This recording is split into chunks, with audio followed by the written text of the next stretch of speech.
Today, in the media conference with Lal Goel, which is brought to you by V4 News, Global TV, V4 Stream, Malnadu TV, News Gaon Se, Samvad Sarokar News, Organ Donation India Foundation and Gyan. Our endeavor is to enlighten you every day with a new topic. And today, our topic is West Bengal, culture and tradition. West Bengal is a state in the eastern region of India along the Bay of Bengal. With over 91 million inhabitants, it is the fourth most populous state and the 14th largest state by area in India. Covering an area of 88,752 square kilometer, it is also the seventh most populous country subdivision of the world. Part of the Bengal region of the Indian subcontinent, it borders Bangladesh in the east and Nepal and Bhutan in the north. It also borders the Indian states of Odisha, Jharkhand, Bihar, Sikkim, and Assam. The state capital is Kolkata, the third largest metropolis and seventh largest city by population in India. West Bengal includes the dazzling Himalayan hill region, the Ganges Delta, the region, Raha region, and the coastal Sundarbans. The states, one moment, please. Ms. Sharma, please keep yourself on mute. Thank you. The state's main ethnic groups are Bengalis, with the Bengali Hindus forming the demographic majority. The area's early history featured a succession of Indian empires, internal squabbling, and a tussle between Hinduism and Buddhism for dominance. Ancient Bengal was the site of several major Janpads, while the earliest cities date back to the Vedic period.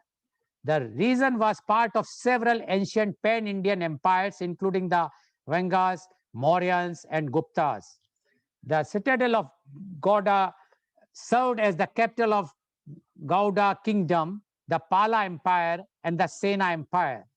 Islam was introduced through trade with the Abbasid Caliphate, but following the Ghurid conquests led by Bakhtiar Khalji and the establishment of the Delhi Sultanate, the Muslim faith spread across the entire Bengal region. During the Bengal Sultanate, the territory was a major trading nation in the world and was often referred by the Europeans as the richest country to trade with. It was absorbed into the Mughal Empire in 1576. Simultaneously, some parts of the region were ruled by several Hindu states and Baro Bhuan landlords, and part of it was briefly overrun by the Suri Empire. Following the death of Aurangzeb in the early 1700s, the industrialized Mughal Bengal became a semi-independent state under the Nawabs of Bengal and showed signs of the first industrial revolution. The region was later conquered by the British East India Company at the Battle of Palsi in 1757 and became part of the Bengal Presidency. The region was a hotbed of the Indian independence movement and has remained one of India's great artistic and intellectual centers.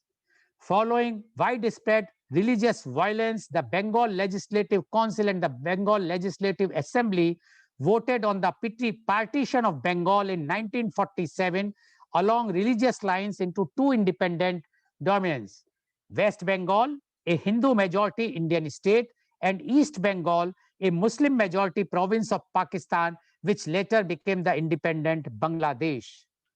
Post-Indian independence, West Bengal's economy is based on agricultural production and small and medium-sized enterprises. For many decades, the state underwent political violence and economic stagnation.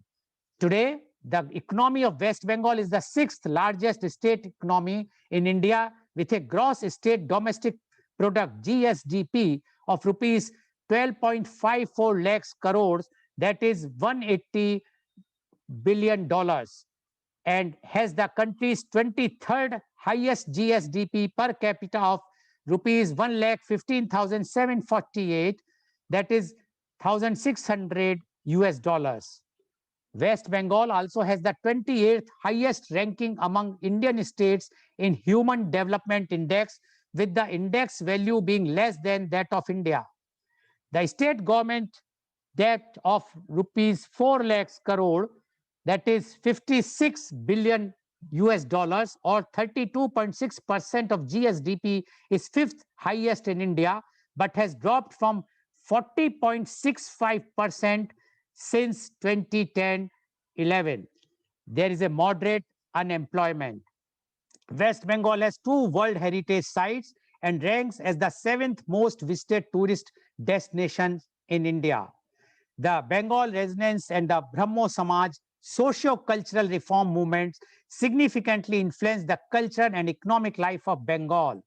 Between 1905 and 1911, an abortive attempt was made to divide the province of Bengal into two zones. Bengal suffered from the Great Bengal Famine in 1943, which claimed 3 million lives during World War II. Bengalis played a major role in the Indian independence movement, in which revolutionary groups such as Anushlin Samiti and Jugantar were dominant. Armed attempts against the British Raj from Bengal reached a climax when news of Netaji Subhash Chandra Bose leading the Indian National Army against the British reached Bengal. The Bengali language boasts a rich literary heritage it shares with neighboring Bangladesh. West Bengal has a long tradition of folk literature, evidenced by the Charyapada, a collection of Buddhist mystic songs dating back to the 10th and 11th centuries. Mangal Kavya, a collection of Hindu narrative poetry composed around the 13th century. Sri Krishna Kirtana, a pastoral Vaishnava Dharma in verse composed by Boru Chandidas. Thakur Mar Juli, a collection of Bengali folk and fairy tales compiled by Dakshina Narjan Mitra Majumdar, and stories of Gopal Bhar, a court jester in medieval Bengal. In the 19th and 20th century, Bengali literature was modernized in the works of authors such as Bankim Chandra Chattopadhyay, whose works marked a departure from the traditional verse-oriented writings prevalent in that period. Michael Madhusudan Dutt, a pioneer in Bengali drama, who introduced the use of blank verse, and Rabindranath Tagore, who reshaped Bengali literature and music. Indian art saw the introduction of contextual modernism in the late 19th and earlier 20th centuries. Other notable figures include Qazi Nazrul Islam, whose compositions from the avant-garde genre of Nazrul Sangeet, Sarat Chandra Chattopadhyay, whose work on contemporary social practice in Bengal are widely acclaimed, and Manik Bandyopadhyay, who is considered one of the leading lights of modern Bengali fiction.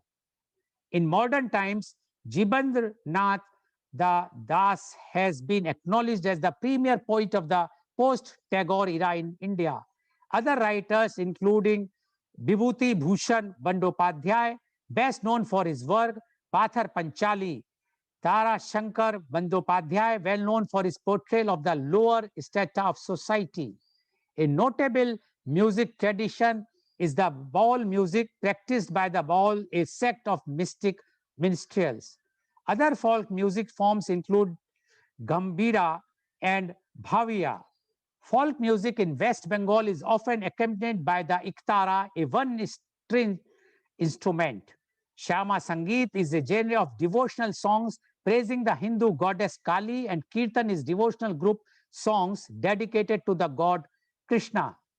West Bengali films are shot mostly in studios in the Kolkata's neighborhood of Tollygunge. The name Tollywood, similar to Hollywood and Bollywood, is derived from that name. The Bengali film industry is well known for its art films and has produced acclaimed directors like Satyajit Ray, who is widely regarded as one of the greatest filmmakers of the 20th century. There are significant examples of fine arts in Bengal from earlier times, including the terracotta art of Hindu temples and the Kolighat paintings. Bengal has been in the vanguard of the modernism in the fine arts. Abhindranath Tagore, called the father of modern Indian art, started the Bengal School of Art, one of the whose goals was to promote the development of styles of art outside the European realist tradition that had been taught in art colleges under the British colonial administration. The capital, Kolkata, was the workplace of several social reformers, including Raja Ram Mohan Roy, Ishwar Chandra Vidyasagar, and Swami Vivekanand. Their social reforms eventually led to a cultural atmosphere that made it possible for practices like sati, dowry, and caste based discrimination or untouchability to be abolished. Rice and fish are traditional favorite foods, leading to a saying in Bengali, Mache Bhate Bengali, that translate as fish and rice make a Bengali. Bengali women commonly wear the sari, often distinctly designed according to local cultural customs. In urban areas, many women and men wear Western attire. Durga Puja is the biggest, most popular, and widely celebrated festival in West Bengal. The 5 day long, colorful Hindu festival includes intense celebration across the states. Pandals are erected in various cities, towns, and villages throughout West Bengal. Eid ul-Fitr is the most important Muslim festival in West Bengal. They celebrate the end of Ramadan with prayers, alms giving, shopping, gift giving, and fasting. Christmas, called Borodin, Great Day, is perhaps the next major festival celebrated in Kolkata after Durga Puja. Just like Durga Puja, Christmas in Kolkata is an occasion when all communities and people of every religion take part. And to discuss today our topic, that West Bengal culture and tradition, we have a very elite, knowledgeable, experienced, those who knows Bengal inside out panel with us. I would like to invite my first panelist. He is Dr. Rajiv Anand. Dr. Rajiv Anand is a senior psychiatrist and marriage counselor. Dr. Rajiv Anand passed his MBBS in 1976 and did MD in psychiatry in 1980 from King George's Medical College, Lucknow. He opted to serve his country when it was very common to settle abroad for a brighter future. He has been serving society with his base in Mumbai. He has clients all over India as well as in many other countries. He was honored with Lifetime Achievement Award by AMA. He has conducted more than 3,000 workshops for different groups and companies with audience size of 10 to 800. His television program on various channels have been widely appreciated for his forthright and practical approach. He is leading the field of mental and emotional well-being for 40 years. He was president of IMA for 2 times. He was interviewed in several talk shows in domestic and internationally. Welcome, Dr. Rajiv Anand, on our show. Dr. Rajiv Anand, you are a leading psychiatrist. You are dealing with all sects, all the people from all the sects of the society, which includes the residents, all the persons belongs to different states of the country. And you also have a good clientage from the West Bengal, Bengalese clientage. Now, we would like to know from you, West Bengal culture and tradition. Dr. Rajiv Anand, please. Good morning, my fellow panelists, Madam Shobha Mathurji, Subhashish Sunil Das, and Shamishra ji. And thank you to Mr. Lal for a kind introduction. And let me say right at the outset that I'm more eager to listen to my panelist speaker who are far more experienced and have words of wisdom and a lot more knowledge about West Bengal or Bengal culture and tradition. I am not born, brought up in culture in West Bengal, but I have a great interest. Welcome, Sharmishra ji. Somehow strangely, right from my childhood years, I have had a great fascination for Bengali culture. Maybe partly it could be because I was born, brought up in Mathura, where Vrindavan has many Bengalis and lot more Bengali sweets out there. So we happened to visit as a child. So probably fascination began from there, and all throughout the last so many years, 6 decades or so, I have looked forward to interacting with Bengalis. And Bengalis are not known merely for, of course, they are known for having a great culture, which had been spread further by Rabindranath Tagore ji, by Jagdish Chandra Bose, who was a great scientist, by Satyendranath Sinha ji, by Amrit. Bengal is the only state in the whole country which has got two Nobel laureates, Rabindranath Tagore and Amrit Sen. And how can we forget J.C. Bose? How can we forget Dr. B.C. Roy? I think, excuse me, Dr. Rajivanand, I think we recently have one more Nobel Yeah, laureate, we have, Ms. Abhijit Banerjee. yeah, Ms. Banerjee. So He's Bengal, now we have three. okay, so Bengal is the only state in the whole India which has brought three Nobel laureates to the fore, to the world stage, and which is no mean achievement. Secondly, I would say that 70 years back, Bengal had its own different culture. Everybody in the country looked up to Bengal, so much so that when East India Company began, they decided Bengal, Kolkata to be made capital. And where have we reached? Bengalis were the most soft-spoken, most sweet-spoken. They are delicious rasagollas, they are delicious, many other sandesh and many other sweets. They still bring the water into the mouth. Their traditional way of dressing themselves, their language, their manners, their etiquettes, and the word which nowhere else could be more apt to be applied to Bhadralo, Bhadralo.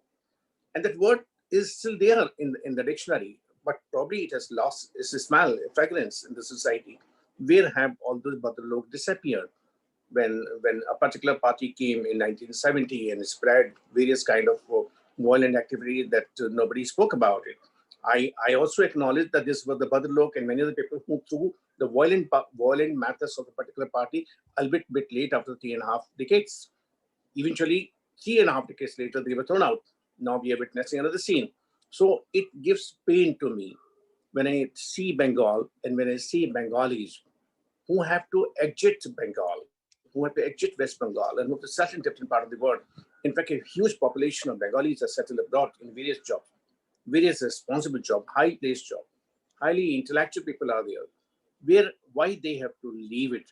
What what gives concern to me and pain to me, because I have a substantial number of clients from West Bengal on both the gender, young and old. I interact with them.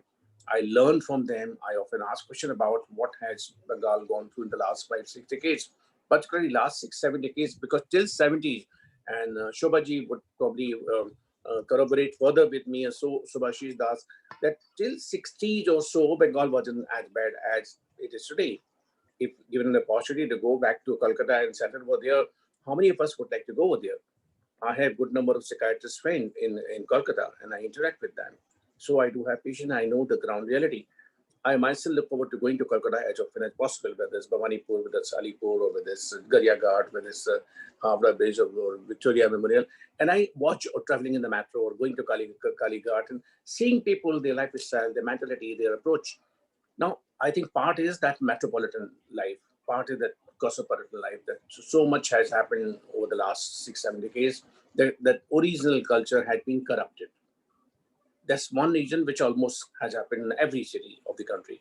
But much more than that, the politics have taken, which we are going to speak less today, because we have a program lined up next Thursday on politics or the election scene in Bengal. But today we are not going to touch the election scene or politics of it. We are concerned about why the great culture of West Bengal has deteriorated, why the Bengalis who were leaders right from Vivekananda, right from Netaji Subhash Chandra Bose, Rabindranath Tagore, whose Gitanjali and many other poems showed to the world what great poetry was. Where has the great Bengali food, with the great Bengali culture, interaction, greatest clubs in the country, if there are anywhere, they are in Kolkata. Club culture, nowhere else. Much less in Pune and much less in some part of the Bombay. Nowhere else except in Kolkata. So why this deterioration has taken place? Because we celebrate and we look up to, we look forward to, knowing that this part of East India, or this part of our country, had much greater value than other part of the country. And we would like to know. I'm also eager to listen to Sarmishra ji, who joined a bit late, yet welcome. And so with Subhashi, so with Shobhaji, that what can be done by all of us together to salvage the losing reputation of Bengalis? Are we at the mercy of the politicians? Are we at the mercy of the good hoodlums and the guddas in different parts of Bengal? Are we so helpless that we can't save the culture of the Bengal? Are we going to be exiting Bengal forever and only the poor people would be left? Bengal with, I believe, 28, 29 districts. And as Mr. Lal has mentioned, very high very high gross product or gross growth over there. And yet the average person is poor. Average person doesn't have means to make both the ends meet. Just about a few years back, I drove from Kolkata to Sundarban and happened to pass through the streets, and I could see the pain of people who are not even fully clad. Maybe they might have been from adjoining part of Bengal, East Bengal, or maybe some other way. But I could see the pathetic state of people over there who don't have enough means to make both ends meet. So why this has happened over the years, where the culture has disappeared? Not that Bengal is the only state which has deteriorated. Other state has prospered, other state is very good, or state we belong to, we can't take pride about that we are the best in the country. No, no, no. Every state has its own plus and minus. But right now we are focusing on Bengal. So I would look up to, and I would look forward to hearing from Ms. Shobha Mathur. And over to you, Mr. Lal. Thank you very much, Dr. Rajiv Anand, for giving your opening remarks. And as Dr. Rajiv Anand says, that we have to listen more from the participants. But only one point I would like to highlight, which he has mentioned, is that the West Bengal was very rich in culture initially.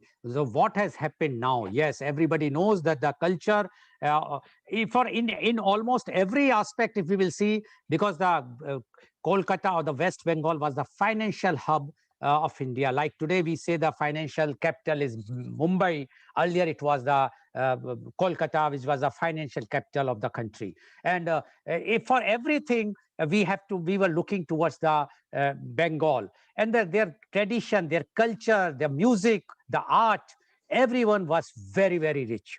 Now, Dr. Rajiv Anand says why it has deteriorating, why it has deteriorated. There is a it's like $1 billion question, but definitely we will try to explore when we will talking to our panelists. Now, I would thank you very much, Dr. Rajiv Anand, for giving your views.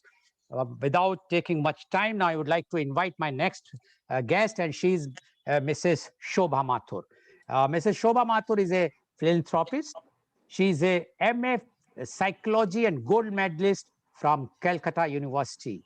She is very tech savvy, has designed several free websites for NGOs. She has 2 of her own websites. Senior Girl is for seniors, and Unusual Career is for the youngsters who are looking for different careers. Senior Girl has more than 30 PDF ebooks on different hobbies free to download. Currently, she is publishing 2 free monthly e-magazines, Senior Girl in Hindi and English. She is very much involved with seniors, education, and other NGOs. Welcome, Mrs. Shobha Mathur on our show. Mrs. Shobha Mathur, you have heard what Dr. Rajiv Anand has mentioned. And he has raised a very pertinent question that at one time, India was known as a cultural hub because of the Kolkata. Kolkata was the leader, or I will say the Bengal, the entire Bengal, which includes even the east of Bengal, or which is now Bangladesh. Now, what happened in 100 years, I will say, or say 50 years or 60 years, or after the independence, gradually, it has deteriorated. But still, if still we feel the culture-wise, the tradition-wise, still the Bengal is having a different flavor.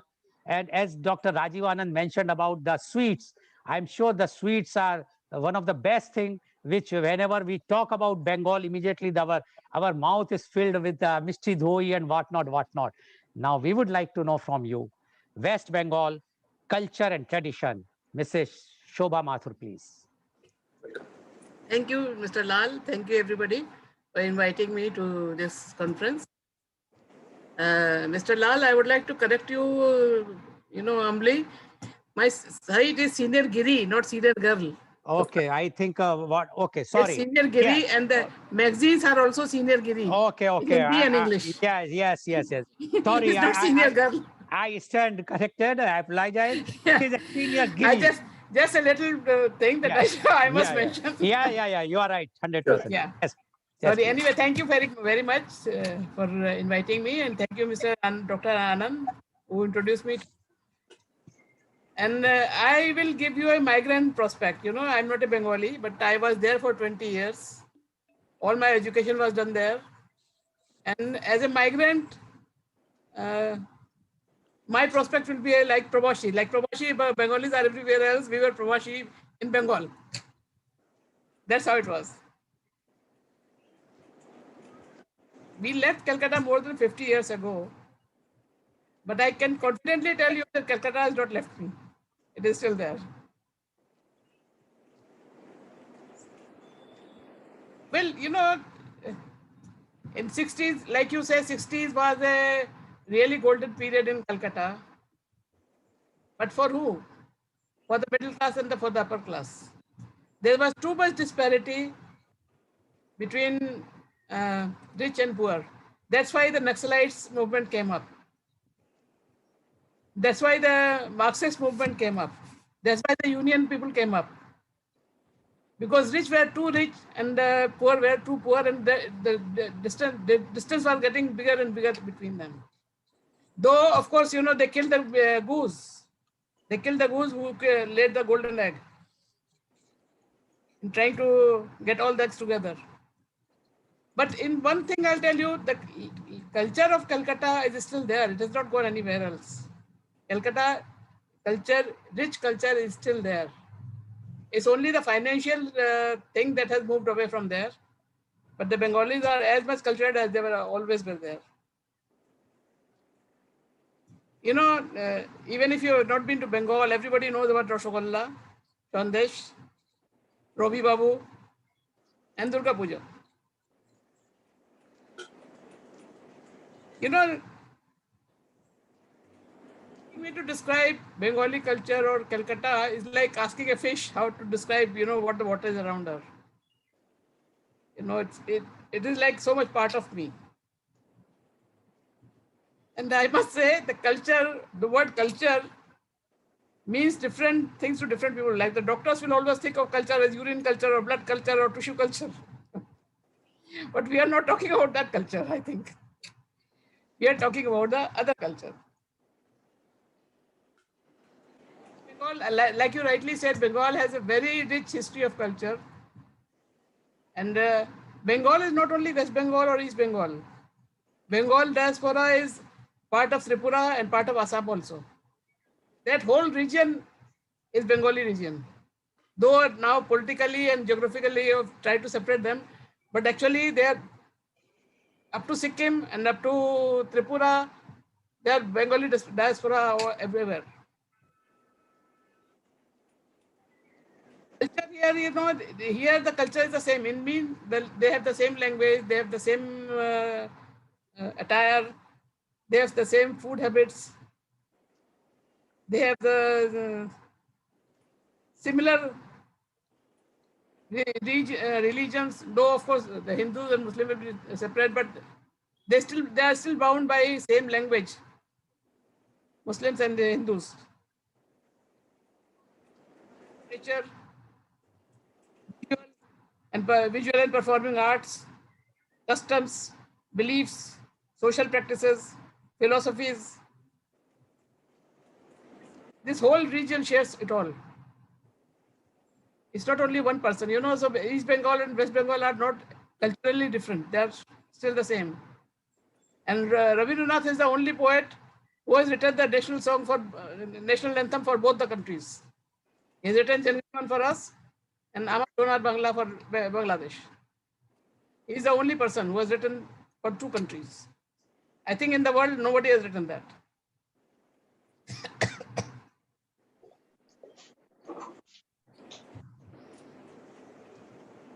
You know, initially it was all Hindu thing, but since the Bakhtiyar Sultanate came, Islamic influence also came, and this became a melting pot of so many different influences. Also, the British also landed there first, so British influence also came. It was the, like you mentioned, it was the biggest trading thing, and so trading itself brings so many different cultures inside and so many different influences.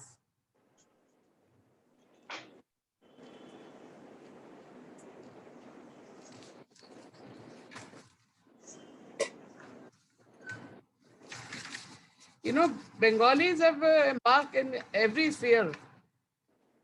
Out of 10 Nobel Prize winners of India, there are 3 are from Bengal, and other 3 more have Bengal connection.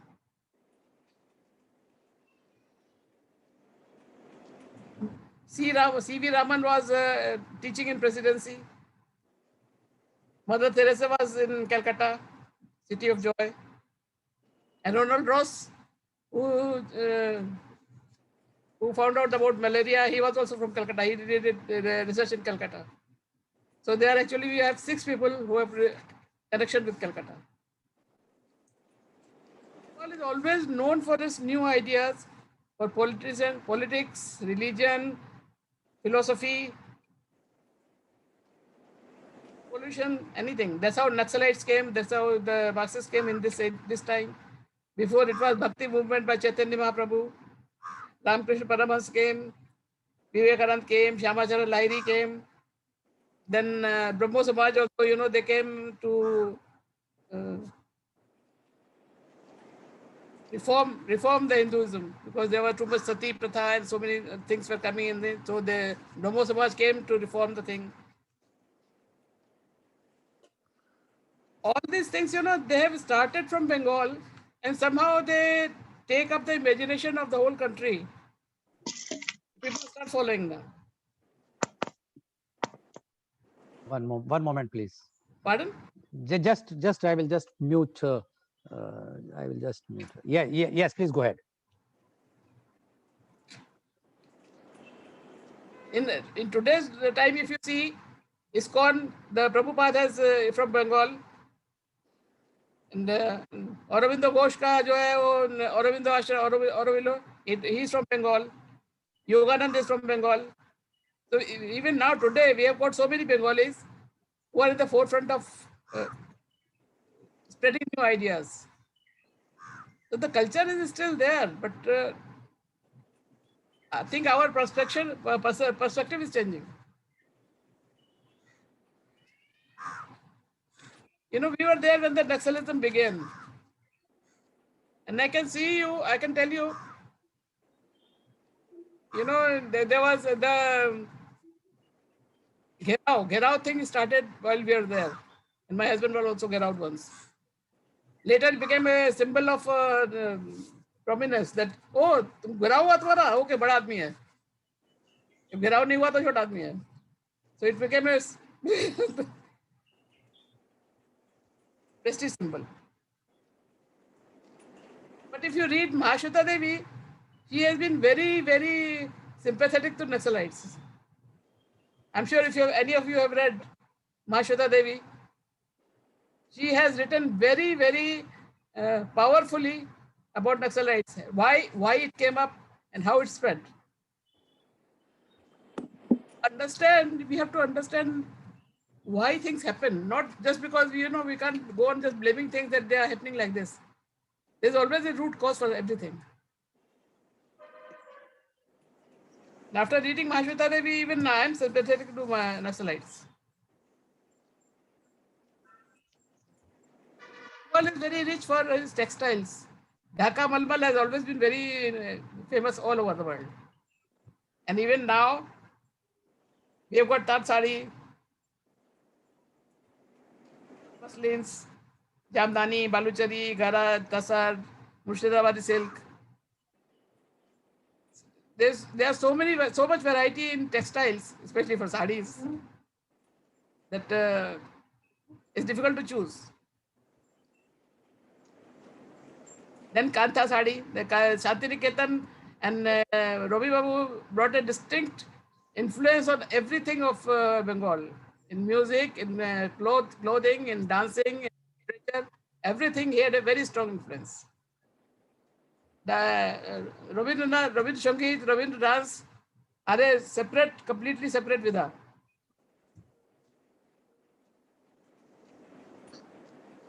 The sarees, you know, we all over India we wear sarees, but Bengali we are Bengali. Sharmishta ji, you should have worn a Bengali saree, you know. You should have worn in the traditional way, so we can show what the Bengali saree looks like. But it has got its charm of its own. These Bengali sarees. Bengali singers, like you said, very rightly said, we have got a very strong influence of Bengalis or Hindu in Bollywood. The singers, the actors, directors, the story writers. Initially, all the I think all the pictures were made on Bengali novels. Biraj Babu and Do Bigha Zameen and all those, they were all based on Bengali novels.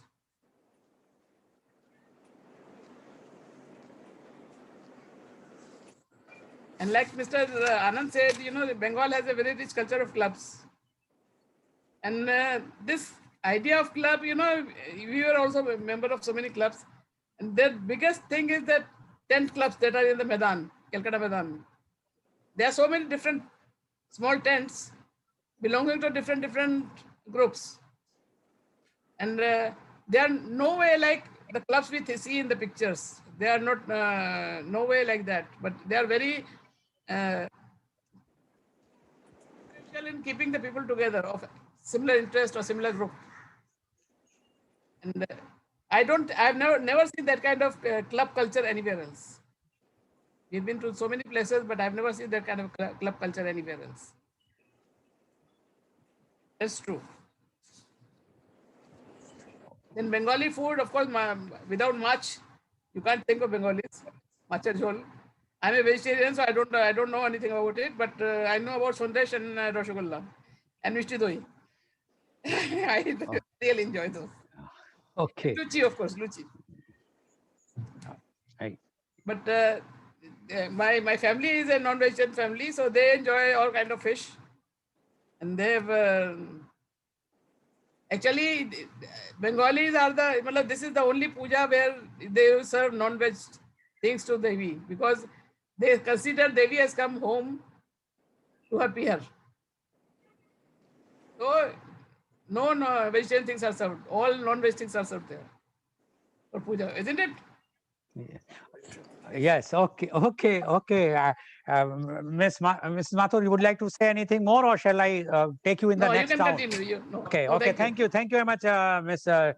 Shobha Mathur, for giving your views. And Mrs. Shobha Mathur has mentioned so many things. I'm sure our viewers have been enriched by the things what she has explained. Thank you very much, Mrs. Mathur, for giving your views. Now, I would like to invite my next guest, and he's Mr. Subhashish Sunil Das. Mr. Das is the founder trustee of Amra Prabhasi. He is a management professional with 35 years of corporate experience. He is a Bengali from eastern part of India, is now settled in Mumbai since 1993. He is associated with many charitable and social support programs. Mr. Subhashish is founder member of a charitable trust since 2001. This trust is organizing a very popular Durga Puja since 2003. Welcome, Mr. Subhashish Sunil Das on our show. Mr. Das, you have heard what Dr. Rajiv Anand has mentioned, and you also heard what Mrs. Shobha Mathur has mentioned. Now, being a Bengali, we would like to know from you, West Bengal culture and tradition. Mr. Subhashish Sunil Das, please. Namaskar. Thanks, Mr. Lal, for inviting me. And good morning once again to all the panelists. The topic for today is West Bengal, culture and tradition. But as one of the panelists said, the culture of Bengal is not limited to West Bengal alone. The culture of Bengal is actually carried throughout the world by Bengalis who are residing in most of the countries in the world. So far, I am concerned, I am out of Bengal since 1990, 30 years, and I'm in Maharashtra. But culturally, we are very much attached with our Bengal culture. And in fact, the organization which Mr. Lal just now mentioned is nothing but an idealization of carrying forward Bengal culture in Mumbai. That's one of the reasons for creating this organization. Coming to the word culture, it's a very, very broad word, but to summarize it, it basically means the behavioral pattern, the language, the social norm, the value system, the principle, which are followed by a group of people who speaks the same language for hundreds of years. So far, we Bengalis are concerned, as I read, I believe our origin is also, like many other Indian community, is from Central Asia, one of those Indo-Aryan tribe who moved to India thousands of years back. The language which we speak also originates from the same Pali, which is incidentally the language for most of the Indian linguistic people.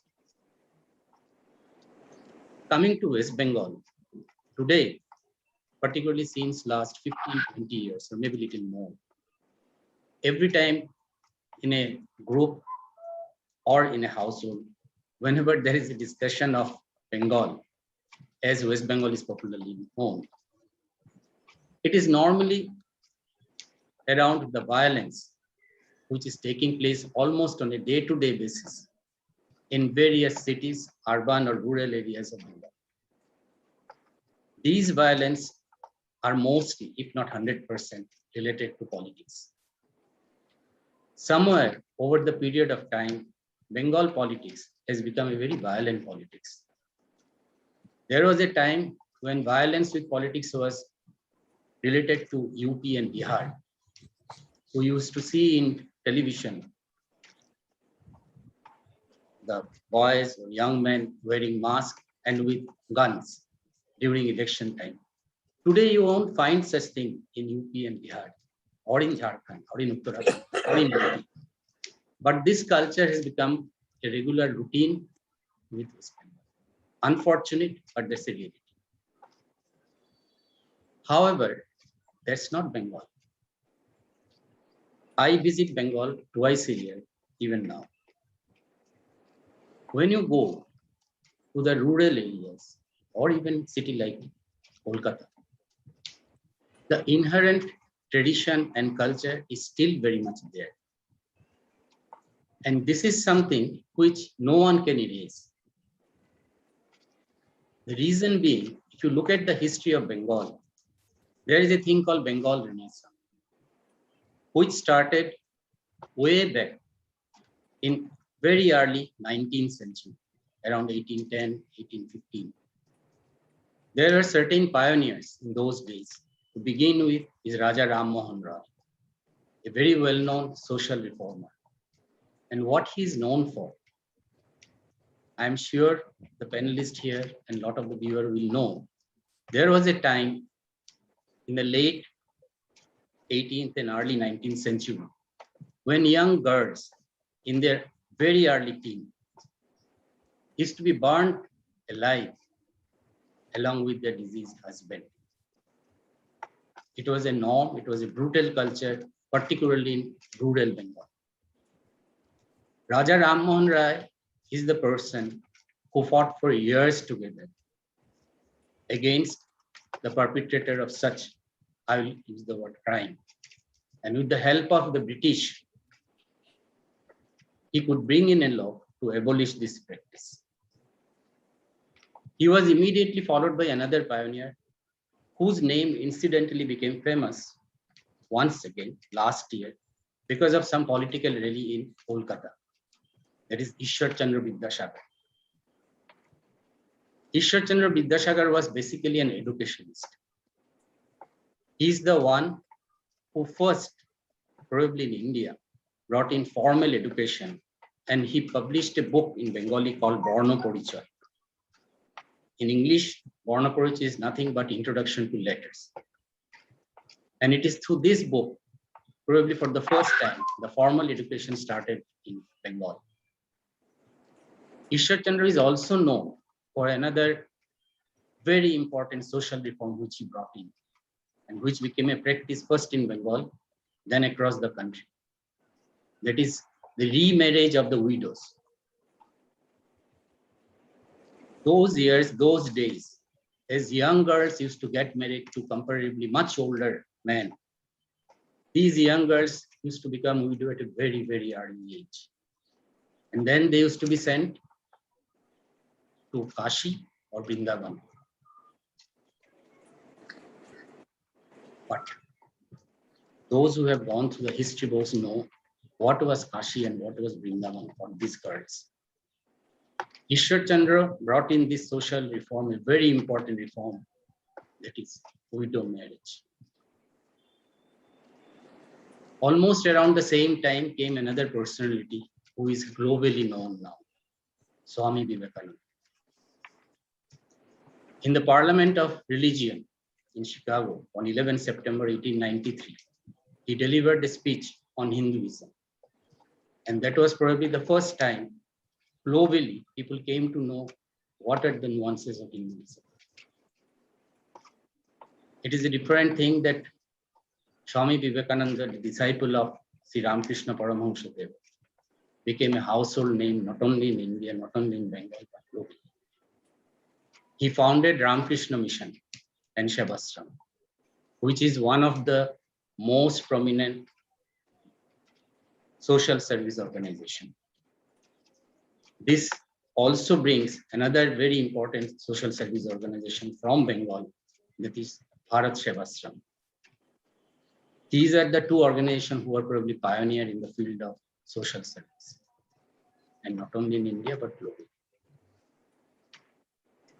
Going forward, as some of the panelists have already mentioned, Bengal have a very rich tradition of poetry, songwriters, and singers, and other art forms exponents. To begin with, the first name that comes and which everyone knows is Rabindranath Tagore. There is no need to mention much. Apart from Tagore, Sharat Chandra Chattopadhyay and Bankim Chandra Chattopadhyay are the other two globally renowned names. Along with them, there are Tarashankar Bandyopadhyay, there is Manik Bandyopadhyay, there is Upendra Kishore Rai Chaudhuri, Sukumar Rai Chaudhuri, Mahashweta Devi, Ashapurna Devi. The list is long.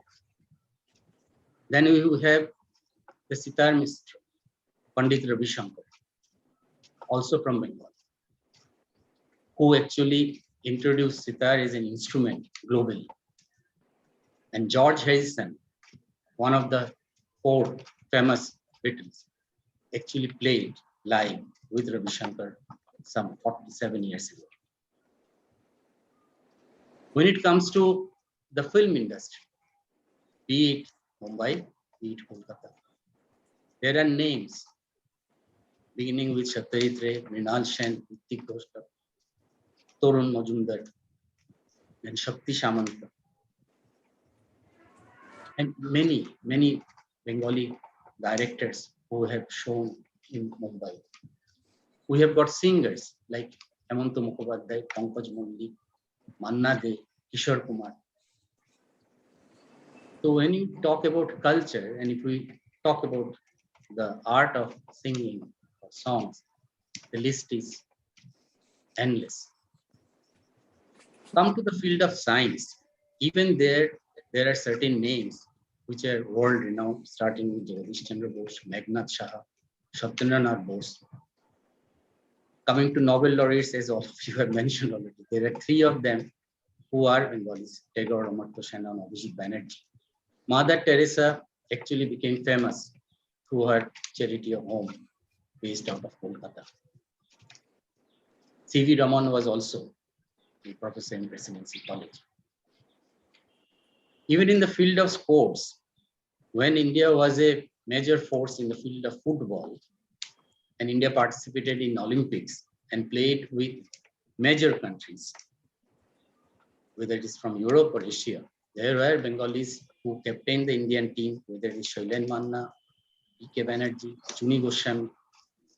In the field of cricket, everybody is well known. I mean, everybody knows about Dada, Saurav Ganguly, but fact remains, 40 years before him, there was another gentleman who held a world record. It is Pankaj Rai, who was the first Bengali test cricketer, along with Shute Banerjee and Probishan. Even in the field of hockey and tennis, I don't know how many of you know, Leander Paes is actually born and brought up in Kolkata. Leslie Claudius, who has represented India in multiple Olympics, is also out of Kolkata. Gurbakh Singh, a Sikh world famous player, is also from Kolkata. Now, when you look at these names, it also shows Kolkata is not just Bengalis. Kolkata or Bengal is for everybody who has settled down in Bengal. One of the biggest contribution of Bengal, if you really look at the history of India, last 40, 50, 60 years post-independence, you will find least number of cases of casteism in Bengal. Caste system on which many of Indian politics are based. In Bengal, you will not find it. Dakshineshwar Kali Mandir. Other than Kalighat, Dakshineshwar is the most famous Kali temple across the world. Dakshineshwar was not established by a Brahmin or a Kayastha Kshatriya. It was established by a lower class lady, Rani Rashmani. Brahmins initially refused to offer puja in that particular temple. It is Sri Ramakrishna Paramahansa Dev who agreed. So casteism is the least in Bengal. Another area where Bengal has contributed right from the beginning is in the field of education. India's first university is Kolkata University, established in 1857. India's first medical college, also established first in Kolkata in 1835. And there are many other renowned institutions which originated in Kolkata. Now, to conclude my contribution in this webinar, there are three elements of Bengalis which I will touch upon. One is Rabindra Sangit. It is said whether a Bengali is in Antarctic or Arctic, Sahara or in Himalaya, until and unless he sing or recite one stanza of Rabindranath's poem or song, he is an incomplete Bengali. So Rabindra Sangit is a part and parcel of Bengali culture. That's it, number one. Number two is the food-loving habit of Bengalis. And that food-loving habit is not limited to macher jhol. I don't know how many of you are aware. There are 7 types of lentils or dal which are prepared in a Bengali household. At least 7 types. There is a thing called poncho benjan, means 5 types of vegetable dishes, which is cooked invariably in any Bengali festival. And incidentally, during Durga Puja, there is no non-veg. Ma is never offered any non-veg. Yes, in the evening, Bengalis in their household or elsewhere would love to have non-vegetarian dish. But so far as Ma is concerned, no. However, in one form of Kali Puja, there are 2 forms of Kali Puja. In one, which is Shama, where there is no non-veg. But another is Chandi, Mahakali. There the non-veg is also offered. So coming back to the food habit, we love our aloo posto and we also love our biryani equally well. And Rasgulla is probably Bengal's contribution to global community since last maybe 100 years. Last but not the least is the Durga Puja, which is also a part and parcel of every Bengali culture, whether he is in Mumbai or Kolkata or New Jersey or London. It is probably a festival where there is light, there is color, there is puja, there is stotras. Then there are Bhog Prasad, there are family gifting, donations. But mostly it is an assimilation of people. When you go to Kolkata College Street or College Square, Durga Puja, in the queue, you will find Bengalis as well as people who do not speak Bengali as mother tongue, but who are equally Bengalis. So Durga Puja is also an assimilation of various cultures. Last but not the least, Bengalis are highly nationalistic. As Mr. Lal was mentioning, during the struggle of independence, hundreds of Bengali youth, men and women, have sacrificed their life. Netaji Subhash Chandra Bose has actually taught the Bengalis, first you are an Indian, then you are a Bengali. With this, I'll conclude my. Thank Thank you. you. Thank you. Thank you very much, Mr. Subhashish Sunil Das, for giving such a descriptive, I must say, the description what you have given in such a way that you have explained each and everything, right from the culture, the tradition, the sports, the music, Bollywood, Tollywood, everything you have explained in such a way that again it's an enrichment to the knowledge of all the viewers. I'm sure such type of people, this shows the Bengalis really have that culture, tradition, and educational background. And when you have mentioned about the medical college, my connection to the Kolkata is that my grandfather did his MB, because at that time there was no MBBS, somewhere in early 1900 from Presidency Medical College, Kolkata. So that's why my relation, direct relation is like this. And other relation is one of my son-in-law is also a Bengali. So I also know that what is the condition of Bengal, how rich culture. And you rightly said that every Bengali is having that musical, I must say, that sting in him, that he or she is always, even if you talk after, for some time, you will find a Bengali, he or she will start singing something so beautifully that it is really is something which is very much one must praise that culture and tradition and knowledge. Thank you very much, Mr. Subhashish Sunil Das, for giving such a good knowledgeable talk. Now I would like to invite my next guest, and she is Miss Sashmita Sharma. Miss Sharmista Sharma.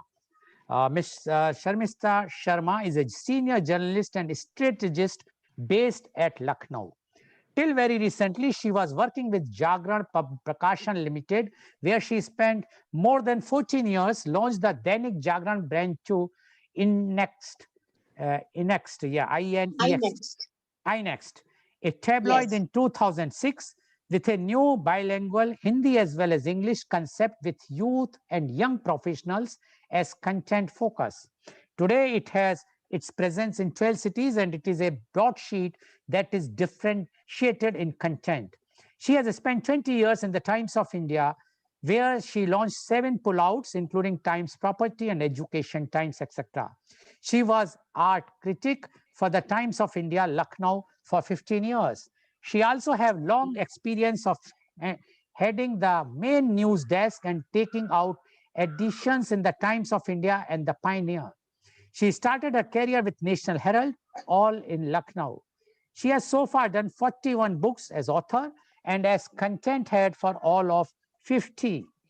The genre ranges from those based on entrepreneur profiles to those on places of worship, besides books on the culture of different cities. She had authored and bought out 49 coffee table books in the last 1 decade, with innovation, ideation, research, orientation, and planning as key focus areas. Over the years, have a rich experience of translation work, both in Hindi as well as in English, with UNICEF, WHO, and government agencies. Currently, she is empaneled for translation work with Legit Quest, a legal tech company that operates a legal research platform with Indian case laws. Welcome, Miss Sharmishta Sharma on our show. First of all, because I think there was a technical hitch initially, Yes. please turn your mobile on a horizontal condition. Just turn it like this. Instead of this, turn it like this. Yes, please. So that, and if possible, if someone is there, if they can switch off the light, which is backside of you on the I'll top. do it. I'll do it. Yeah, just because we want that the viewers can see you nicely. The backside, the other light, the backside, the light which is on the wall of the backside of your chair. The backside, yes, please. Now it's fine. Sorry, but that's why we want to you That's all to okay. join in time so that we can. Anyway, so I'm so sorry about that. Ms. Sharma, you have heard Yes. Dr. Rajiv Anand, you have heard Mrs. Shobha Mathur, you have heard Mr. Yes. Subhashish Sunil Das, and they have given their views and details about the culture and tradition of West Bengal. Now, we would like to know from you, West Bengal culture and tradition. Ms. Shamishta Sharma, please. Thank you so much. I am so very happy to be part of this panel, very, very knowledgeable panel. And what I'm going to touch upon at the moment is on the essence of being a Bengali. Nothing very, very specific, just the essence of being a Bengali. I would like to share that I belong to Uttar Pradesh, the Hindi heartland, right? I'm married to a Punjabi, but I'm a Bengali first. I mean, that is the way it is. That is the way I look at myself. And that is what Bengali culture is all about.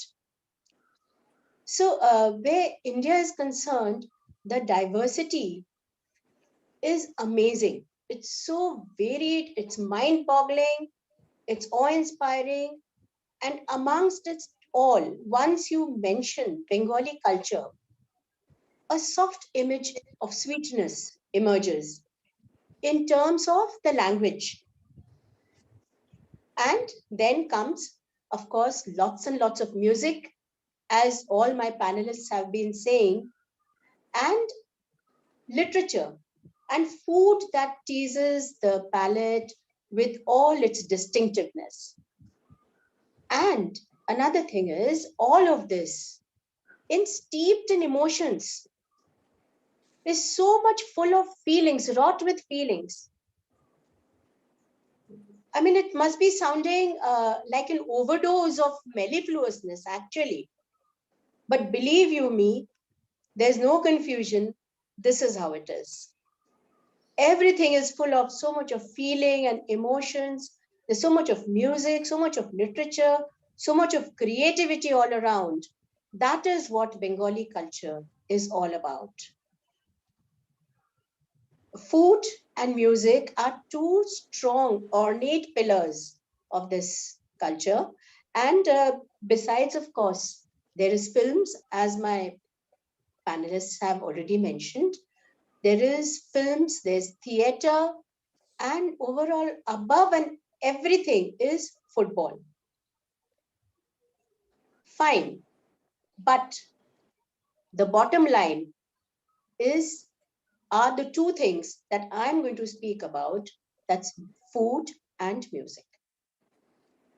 Well, delve into food history. You will come to know that Bengal was the granary of the Mughal Empire. Not surprising at all. With nature on the forefront in the region, it was fish called the fruits of the river, rice, lentils, and vegetables that served up a rich fare, the lingering, pungent taste of mustard and posto. Oh my God, posto, which my honorable panelists have already mentioned, is something that goes without saying. It colors most of the menus. That most of the menus are in fact colored with posto and mustard. Modernity and English education brought in the bakeries, all the bakery products, the cakes, the custard puddings. Of course, that is what European culture was all about. Yum is the word, in fact. for all these intellectual stimulants. When I say intellectual stimulants, where creativity is concerned, Bengalis rule. They bring creativity into all of what they do. You talk about the arts, you talk about the music, of course, and then you go into films, theater, wherever. It goes without saying. As Subhajit ji has just now said, the list is truly endless of the names that you can speak about, you can mention. Now, being a Bengali, I don't remember not waking up in the morning to some music in the house, some music playing in the house. And the aroma of pachporon, which is the essential ingredient for so many Bengali dishes, wafting in the air. They are so particular, Bengalis, about the spices that they use. Believe me, they don't have a garam masala common which they put into everything. It has to be varied for each and every genre of dish. That is the scale of, their culinary skills. Go. Now, going to buy fish in the morning was an essential exercise for my father. He would have his chai and what he called his biscuit, and then get ready and leave to buy fish. He would come back very happy, explaining what variety he got, and then he would get ready for his office, while my mother would get, busy preparing with the same love and care, and serve him garam garam bhat with mache jhol, aloo bhate, with dollops of desi ghee. And then when she is picking up the dish, she's actually sifting and sorting to understand which member of the family would like which piece of fish. So when it came to Muro Laja, that is the head and the tail, it had to be kept for somebody who really relished it. So that is the extent of love and care and indulgence in food, and particularly fish. Now, when you go list the other varieties, some of them have already been listed here. There's chachuri, there's ghonto, there is ombol, right? Something that I dig really, which I really enjoy having, is kosha mangsho. That is bhuna gosht. And if your mangsho and biryani come with an aloo, it is positively coming from the Bengali kitchen. That is the way it is. Then there are the rolls, the bhajas, and what is an evening without some jhalmuri? It is a must in the evenings. And then come the sweets. Oh my God, no amount of Bengali culture discussion can be complete without the mention of food, as we have heard both our panelists say already. So the moment you mention Rasgulla, it is literally dripping with its sweetness. That is how it is. And a very close contender is Shandesh. And if it is Khejur Gure Shandesh, oh my God, that is something that is an absolute delicacy.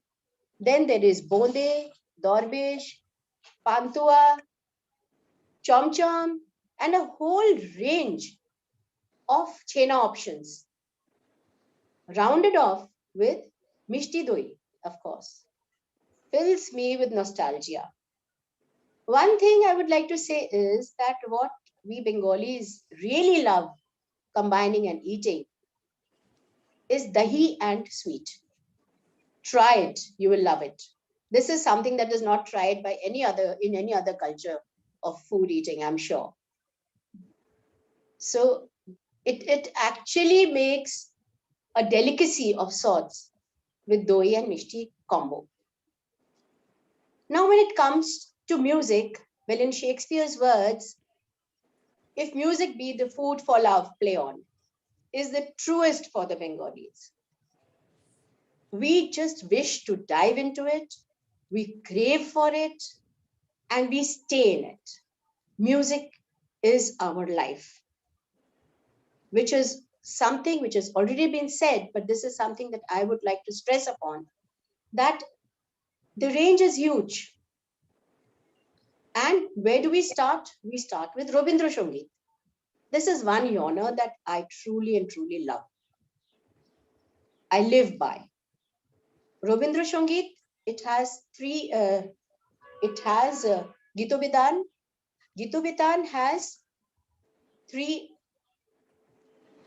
units with categorized, actually it has been categorized under different heads by Rabindranath Tagore.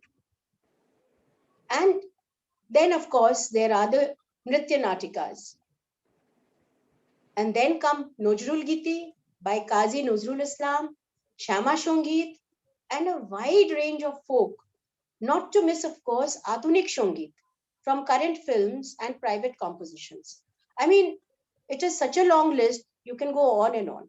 But one personal experience I would like to share. Supposing it starts raining. So what will you see? Some people run into the kitchen to make some pakodi and chai to enjoy the rains, the smell of wet earth. That is the way it is, right? But how do I remember the rains? My mother used to run and pull out the harmonium, take out the Gitovitan, open all the rainy season songs, and all of us would sit and sing together. Now, can you think of anything more beautiful to welcome the rains? That is what Bengali culture is all about. Of course, one could begin with the baul, the strains of which can be heard in the village lanes and by lanes. And then they travel over ponds and green patches to reach the adjoining towns. Now, music is actually synonymous with being a Bengali, part of the very chemistry and inherited wealth, because for most, sans any proper training or initiation, it is very much there. So music forms an entire good part of culture curriculum as well. So while a child could be preparing for his maths and his science tuitions, he has to go for his music classes as well. Very important, and no jokes there. That is the way it is. So serious about it all. It's an absolute must do. We may have gone into hard metal rock and all of that in Bengali music too, and modern compositions, but the notes that linger do not go pop. They ring from the yesteryears, the true Bengali pointers. That is how it is. Each and every facet of culture shines through beautifully in the life of a Bengali, as he does all else, as life chugs along, humming his fab tune and eating to his heart's content. So, to sum up, this is what Bengali culture is all about. Okay, Thank you. Thank you very much, Ms. Sharmista Sharma, for giving such a descriptive description about the Bengali culture. And today we are very lucky to have all the you three panelists who has given enriched, rather I must say, our knowledge, viewers' knowledge, and giving the real picture of West Bengal. But now, definitely, I am going to ask some tough questions so that the viewers will get the real idea, which I'm sure you people will be able to answer properly. My first question goes to Dr. Rajiv Anand. Dr. Rajiv Anand, everybody spoke about very highly about the food habits of West Bengal. And everybody says about Rasgulla, Mishti Dhoi, etc. But as per the research or as per the data, the maximum deaths in West Bengal is due to the cardiac disease. Almost 50%, almost I'm saying 47% or 40, between 44 to 47% or 48% people are losing their life because of the cardiac problem. Don't you think it is the eating habit that is killing the Bengalis? Dr. Rajivanand, please. Yeah, let me make an attempt to answer your precise question, because it's not so easy to answer that question, because by and large, Bengalis are not obese. They're not very Yes. rarely you would find 1 out of 1,000% pot-bellied Bengali. Otherwise, they're usually thin. Yes. And eating seafood and eating fish is always considered healthy. Yet, the data which you have produced is certainly a matter of concern, and one need to look into, and I would also follow it up. I would not like to fail this opportunity, fail in my duty to mention two more things about the Bengali which impressed me. One, most people, especially women, they wear simple dresses, yet they look very elegant. They don't wear expensive sarees like many other parts of the country, but they still look very elegant, the simple dress, which is one special feature of the Bengali culture. And second, I would like to place on record that traditionally over the last 200 years, West Bengal is the only part of the country where there has been a crucible of different cultures, much before than any other state. Bengal has the privilege of having foreigners in form of British people. There were a lot of Biharis, a lot of UPIs, a lot of Gujaratis and Marwadis and Bengalis, and they have been very little ethnic rights. So Bengalis are tolerant. Till 60 years back or so, they have been highly tolerant. They have been highly docile. They have been people-loving people. They love other people. They accept other people. I don't know why the cardiac arrest rate is so high. It's very interesting you brought it out. Thank you, Mr. Lal. Over to you. Okay, thank you very much. I was also shocked when I do the research. Because Bengalis, as you rightly said, they are very lean and thin. Always, very few are obese.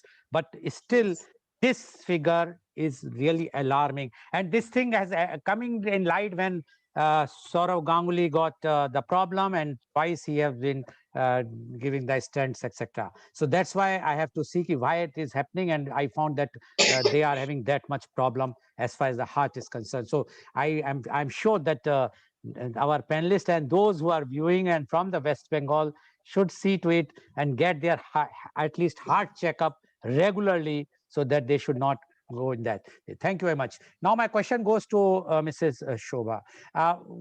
When everything is so nice, you all have spoken so nicely, why the culture is going down? As Dr. Rajivanand has mentioned initially, something is, apart from politics, but still the people always feel that now the culture is going down, and the culture which we have heard, we have seen initially is not there.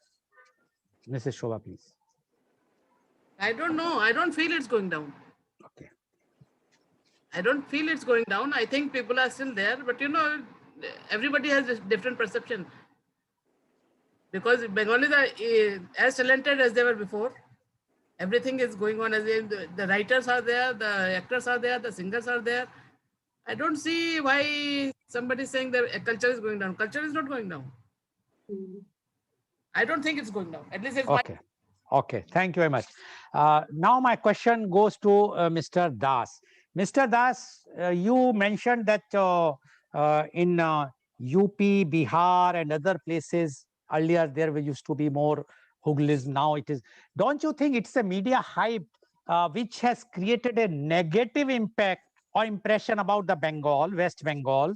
They are just creating the negative impact. I remember, if you might be also remembering, in 1968, there was a famous case happened at the time of Ashok Kumar night at Ravindra Sarovar Stadium. It was hyped like anything. I was only 14 years old at that time, but it has come to my memory when I was preparing this program immediately. And I was now I can think that it is not a thing which has to be hyped so much. But every time, if anything goes there, it is hyped. Everywhere in UP, I belongs to UP, lots of things are happening which has not been hyped by the media people. Either the West Bengal people are so much intellectuals or so much advanced that they want to show everything, whether good or bad, and project themselves without any bias, which is not there in other states. Mr. Das, please. See, when we talk about the media, particularly the electronic media, because print media has a limitation of geography. Now, electronic media, itself is a question mark, particularly in last few years. There is a thing called yellow journalism. Now, we really don't know which one is green and which one is yellow. But whenever today I hear some of the national news channels, whether it is English or Hindi, I get a feeling they have distinct inclination for some politicalism. It is no more those days when journalism used to be absolutely neutral. I remember someone said news means accumulation of hobble from north, east, west, and south. Today, it does not look like that. I'm talking particularly again about electronic media. It is again the tier 2. So when you talk about media hype, certainly there is an amount of media hype. And everybody wants a story. Something, in Bengali they say, public ki khabe. Public ki khabe means what you can feed the viewer on a particular day. Which news the viewer will take mostly. Now that's one part.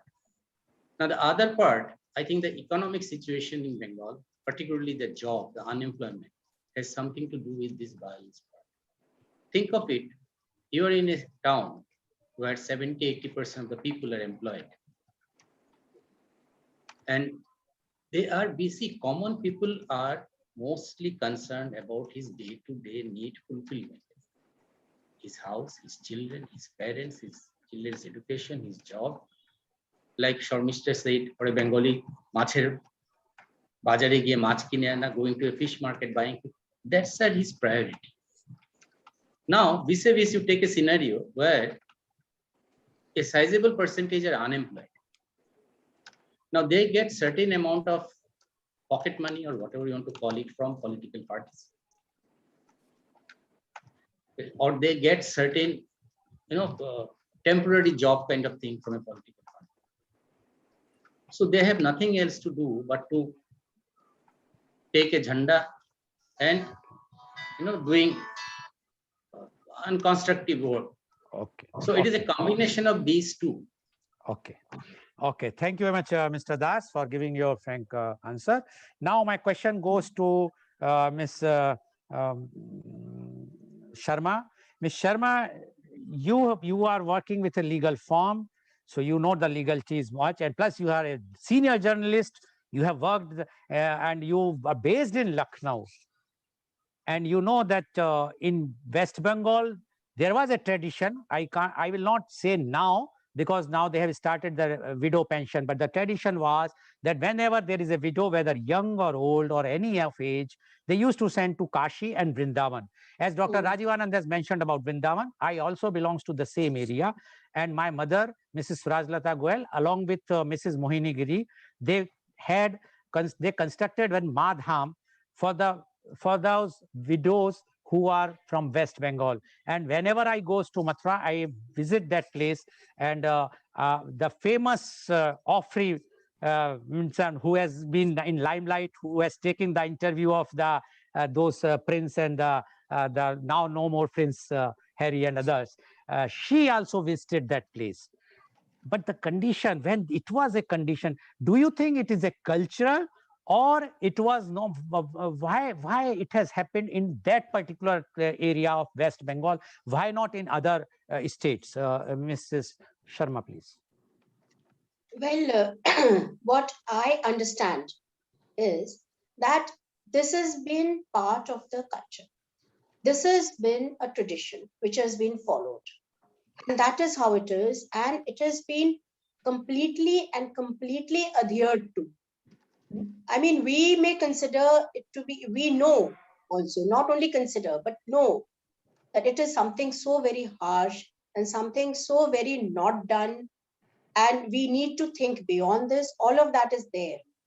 But yes, this is something that is part of the culture.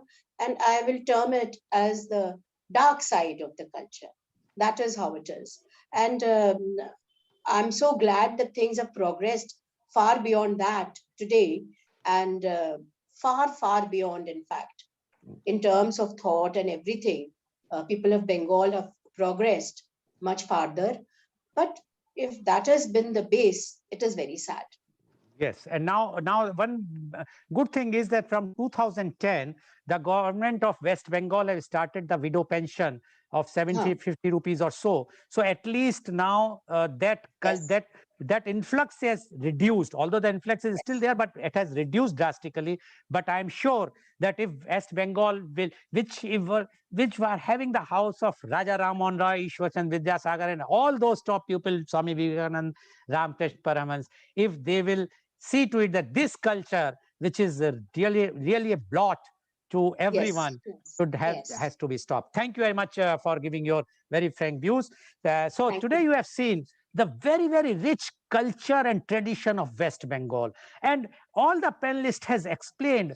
And really, it is such a soft culture, such a soft tradition. Yes, exceptions are always there. There's nationalism is there, or the widow problems are there. But if we see the overall, we find that the Bengalis are very cultured, traditional people, unlike all others, because they have learned from the very beginning, and that is the Ravindra Sangeet. And when their life, their day starts with the Ravindra Sangeet, one can understand the music, the impact of the music on their life.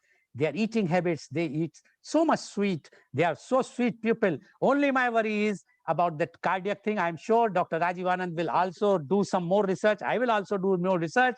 And the next program, which we are going to do on next Thursday, about, although it was on the West Bengal elections, but definitely we may have some point why it is happening. Thank you very much for joining us. Thank you very much, Dr. Rajiv Anand. Thank you very much, Mrs. Shobha.